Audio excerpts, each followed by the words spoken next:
समस्त प्रभु प्रेमी भक्तों को जय सिया राम। आज का विषय है श्री हनुमान जी महाराज के संबंधित। हमारे आपके जीवन में जब मन व्यथित हो जाए, जब सही निर्णय नहीं ले पाए, तो श्री हनुमान जी महाराज से प्रार्थना किया करें। हनुमान जी कलयुग के प्रत्यक्ष देवता हैं।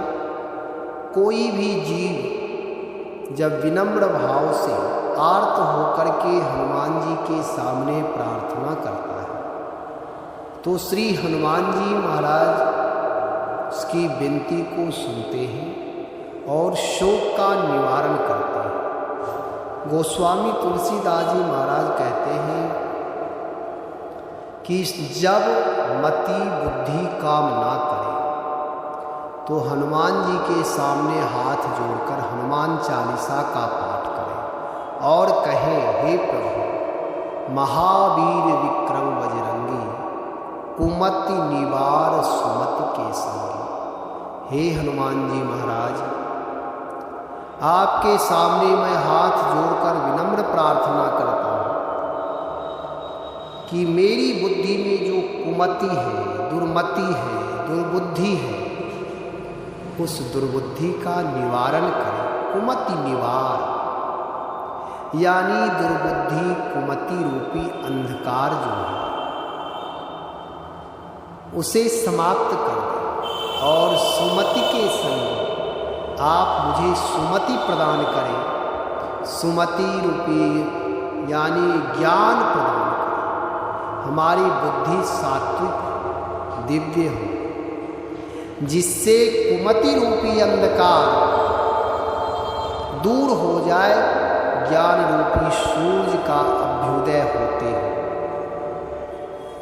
जब तक कुमति का निवारण नहीं होता, तब तक जीवन में विकास नहीं होता है, जीवन ऊर्ध्वगामी नहीं होता है, आसक्ति रहित व्यक्ति नहीं हो सकता। ये सारे दोष दुर्गुण जो भी हैं, ये कुमति का ही दुष्परिणाम है।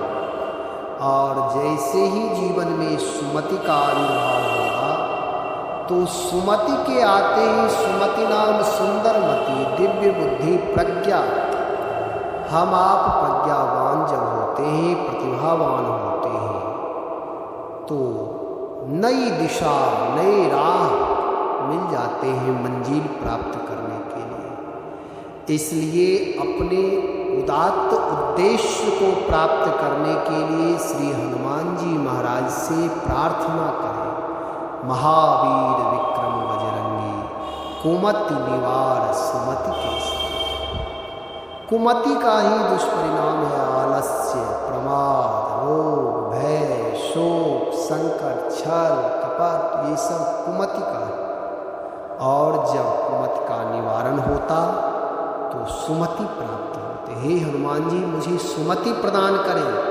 करुणा, प्रेम, दया, उदारता, सेवा भाव, प्रेम भाव, मैत्री भाव का विस्तार जब होने लगे, तो समझे कि हमारी बुद्धि अभी सुमतिमान है। तो हनुमान जी महाराज से प्रार्थना अवश्य करें, हे प्रभु मेरी दुर्बुद्धि नष्ट हो और सद्बुद्धि की प्राप्ति हो, दिव्य बुद्धि की प्राप्ति हो। जब दिव्य बुद्धि की प्राप्ति होगी, तभी हम आप संसार में लोक और परलोक